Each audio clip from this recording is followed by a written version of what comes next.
The decision to deploy an East African Community Standby Brigade was approved during the 3rd East African Community Heads of State Conclave meeting on peace and security situation in Eastern Democratic Republic of Congo. The Standby Brigade will be constituted under East African Treaty Article 124 and Article 125 on cooperation in defense. Of the African Union security architecture.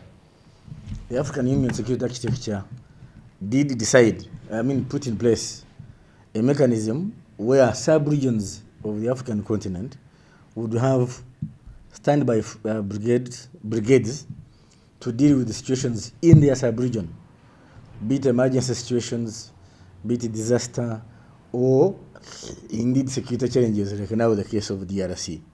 So the heads of states are within the mechanism of the African Union security architecture. The Standby Brigade operational mandate, composition and structure will be communicated at a later stage through the chiefs of the East African Armed Forces.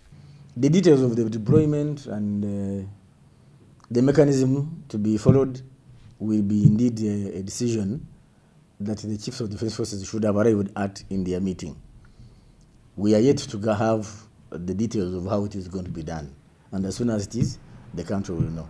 The move Congo is not Rwanda. Like I've told you, there are over 30 negative forces. They are choosing Rwanda or supporting one. What about the others? Unlike Operation Soja, the deployment of the East African Community Regional Force is a composition of all member states seek to stabilize peace in Eastern Democratic Republic of Congo. How is it different from Operation Soja? Of course, this is a multinational force. It's a regional force, and I'm yet to know exactly the mandate. The proposal to have a joint force of the different countries, the military force, is welcome and we shall support it, but also there should be political efforts to resolve any issues, if any, in a DRC, so that there is harmony, there is peace, there is coexistence, so that we can all work together for the betterment of the people of the greater East African. The initiative could improve the East African community efforts to protect civilians and deter rebel attacks under its mandate. The case in North Kivu is different. This is an internal conflict, number one. Number two, we did not have an arrangement with the DRC government to participate in that conflict. So there is no way we would have gotten involved.